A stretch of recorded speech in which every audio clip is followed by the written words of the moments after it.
For the last century, governments around the world have been attempting to harness the power of the mind. Secret government agencies have spent millions in serious attempts to weaponize extrasensory perception for use against their enemies. It was believed by some experts that the psychic's arms race was more important and would have more of an impact on history than the atomic bomb. And these ideas were not merely the fanciful illusions of historical figures long gone, but continue into the present day. In July 1972, the US Army Office of the Surgeon General Medical Intelligence released a report which detailed the USSR's interest in human vulnerability and how the mind may be controlled and manipulated in order to incapacitate individuals or small groups. Now available via the Public Freedom of Information Act reading room on Russia, the unclassified report reveals the United States' concern that the USSR would attack US or Allied personnel utilizing psychological methods beyond the USA's current comprehension, as well as making use of previously known methods of mental manipulation such as confinement, isolation, and psychopharmaceutical administration. It was feared that the USSR was also employing parapsychological methods to influence the minds of others. It was reported that the Soviet Union had an annual budget of $21 million for the study of such parapsychological phenomena. In the interest of national security, the report described the Soviet Union's interest in the capabilities of telepathic communication, telekinetics, astral projection, dream state, clairvoyance, and precognition. It was stated that the major impetus for research into parapsychology, referred to as biocommunications by the Soviets, came from the Soviet military and KGB. As unconfirmed rumors of successful telepathic experiments in the United States spread across the globe in the 1960s, the Soviet response was to reopen telepathic tests which had been conducted over a quarter of a century before. It was stated that a great many of these past experiments had been successful. As such, the value of research into telepathy was now not about proof for the Soviets, but how to use such telepathy to the state's advantage. One leading Soviet parapsychologist, Dr. Vasilev, held the dynamic view that the discovery of the energy underlying telepathic communication will be equivalent to the discovery of atomic energy. In 1963, Dr. Vasilev claimed to have conducted successful long-distance telepathic experiments between Leningrad and Sevastopol, a distance of 1,200 miles. Further Soviet research mentioned in the report was concerned with physical mediumship and the ability to produce luminous bodies known as apports. It was suggested that studying these effects could allow for such apports to be manipulated so that they may travel unlimited distances and pass through solid material such as walls. With such power at their command, it was feared that the USSR could use these bodies to produce instant death in military and civilian officials, and to disable military equipment or communication nets. The following is an extract from the report. If any of this highly questionable material is true, then it can be inferred that organic matter can be transformed into ectoplasm, and that this can be rendered invisible and impalpable, and this converted into something which, for all practical purposes, amounts to force. If organic matter can be converted into such force matter, it seems reasonable to assume that a physical object, if similarly converted, could travel through space. The United States military considered these and many other parapsychological experiments to be genuine enough to warrant further investigation, lest the USSR use such research against them. Whilst the publication of controlled offensive behavior by the United States may seem, in hindsight especially, rather bizarre, it is important to consider it in the context of the wider Cold War.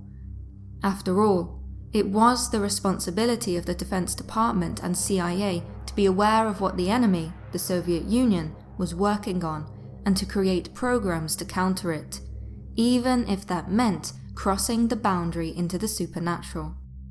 One could say that the report was merely a chapter in the great novel which was the psychic arms race between America and the USSR.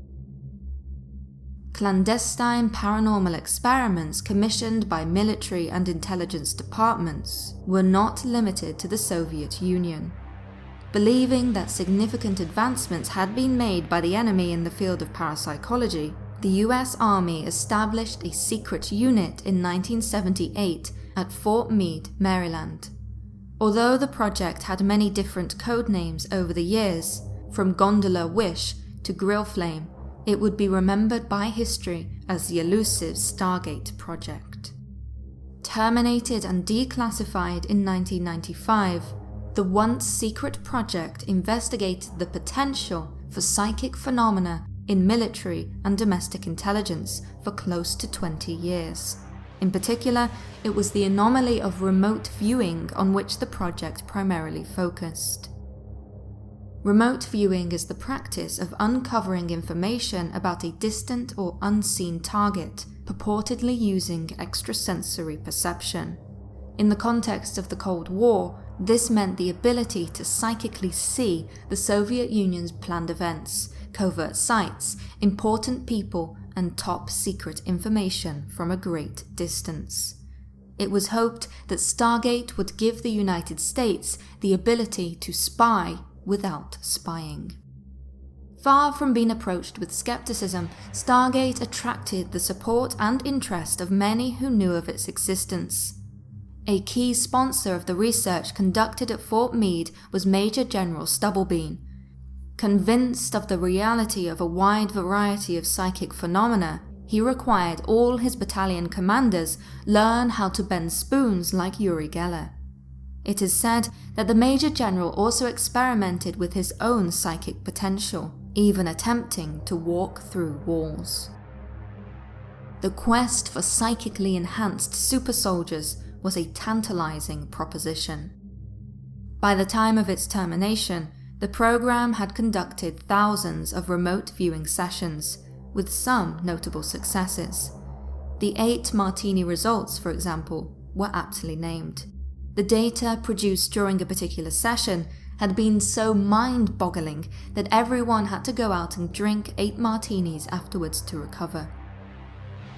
Further endorsement of the Stargate project came from Dr. Jessica Utz, a professor of statistics at the University of California, who reported that a statistically significant effect had in fact been demonstrated at Fort Meade. The secret government psychics were said to have been accurate in their data retrieval about 15% of the time. Regardless, the eventual conclusion was that the continuation of the Stargate project would most likely not benefit the United States military and intelligence departments.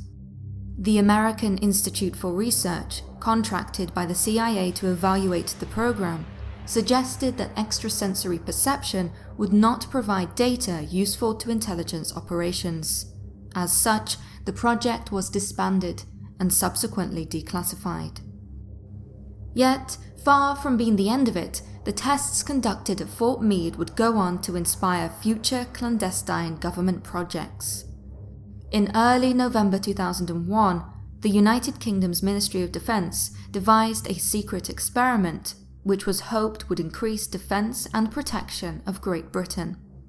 Thanks to a UK Freedom of Information request in 2007, we now know that these secret tests intended to assess psychic powers and the brain's potential to remotely view information, much like the Stargate project.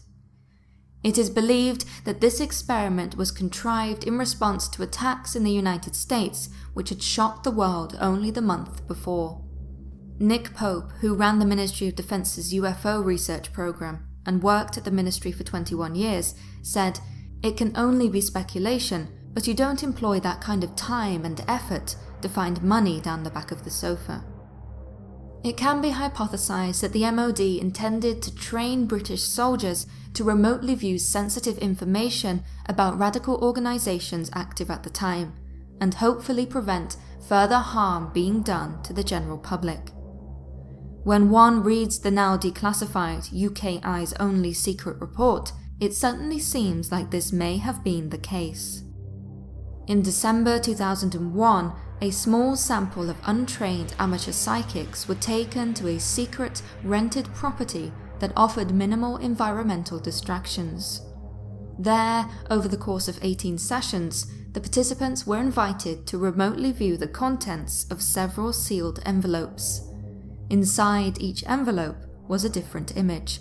Mother Teresa, a pocket knife, a petrol station, and an Asian inhabitant were among the hidden pictures.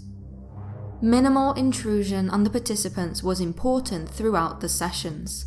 Therefore, experimental instruments were limited to 2 cameras, an audio recorder, and an electromagnetic field sensor. It was hoped that the latter would record electromagnetic activity close to the self-proclaimed psychics' heads to see if successful viewings caused higher than usual fields to be emitted from the brain. Throughout the experiment, the status of the participants was monitored in the hopes of revealing how remote viewing, if real, worked. Hand and head movements and breathing patterns were observed. One psychic even focused themselves to sleep during the remote viewing session. In the end, however, none of the participants accessed the target information concealed within the envelopes beyond reasonable doubt. In 28% of the sessions, it was reported that participants may have accessed some feature of the target. Ultimately, these results did not inspire the confidence required to continue the research. The Ministry of Defense concluded, much the same as the United States in 1995, that, for now at least, remote viewing was not going to help in the business of national security.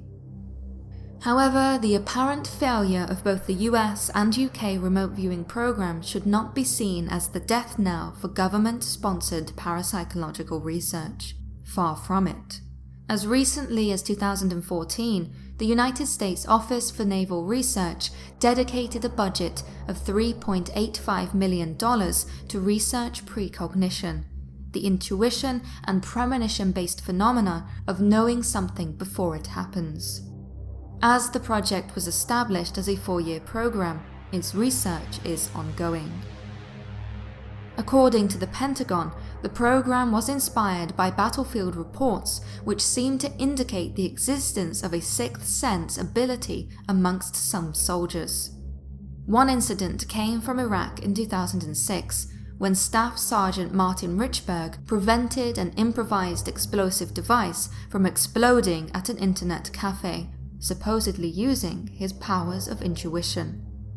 The potential life-saving ability of such ESP or precognition is described as limitless, and indeed, new technologies previously not available to government-commissioned parapsychologists might push this program closer to success than its predecessors.